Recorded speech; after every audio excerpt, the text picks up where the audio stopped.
Welcome to the Real News Network. I'm Jessica Devereaux in Baltimore. As we all know, Facebook is a tool for people to organize and connect. But what you might not know is that Facebook has a feature that allows people to flag whatever images or pages they deem to be inappropriate. But what happens when your page is about human rights, specifically Palestine, and Facebook decides to take it down? That happened actually to our guest, Derek Hummel. Derek Hummel has been involved in 15 campaigns in 8 states, including official capacities in state legislatures. His expertise lies in political communication and oppositional research. He is currently the communications director for I Acknowledge Apartheid Exists. Thank you for joining us, Derek. Thanks for having me. So, Derek, what happened to your Facebook page exactly?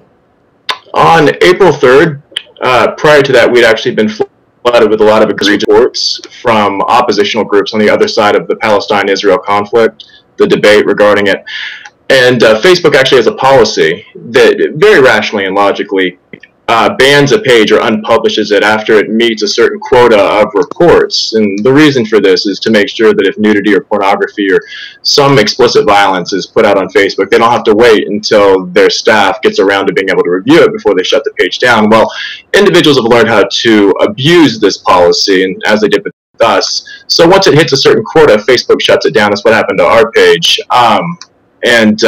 Actually, after that, April 3rd, they'd shut us down. At about 3 a.m. the next morning, thanks to a lot of support from our members and other relatively prominent figures within the movement, Facebook actually, in a very rare occasion, they actually reversed their ban.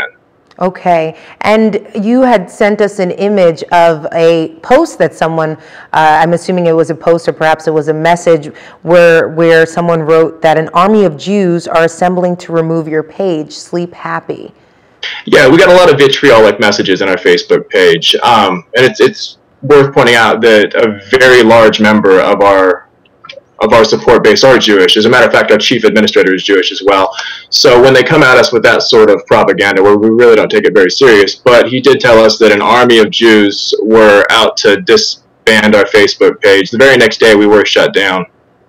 And it's not irrational to use that language, an army, because as we had discussed previously, that Israel has actually created an army of bloggers to target anti-Zionist websites. Is that correct? That's correct. As a matter of fact, on January 19th, 2009, Haaretz, they reported specifically in their article that Israel recruits army of paid bloggers, that it was actually the Immigrant Absorption Ministry of Israel put out a memo seeking bloggers to disseminate information that was very pro-Israeli, so they could just detract on the dialogue and the narrative that was circulating Facebook. I would say that right now, the majority of individuals that are trying to push this through social media, they're in what you could essentially call a war for the perception of Israel. Our side is trying to paint them as in violation of human rights, and the other side is trying to paint them as completely justified in all the perpetual and excessive violence they're committing. Okay, well, thank you so much for joining us, Derek. Thank you. And thank you for joining us on the Real News Network.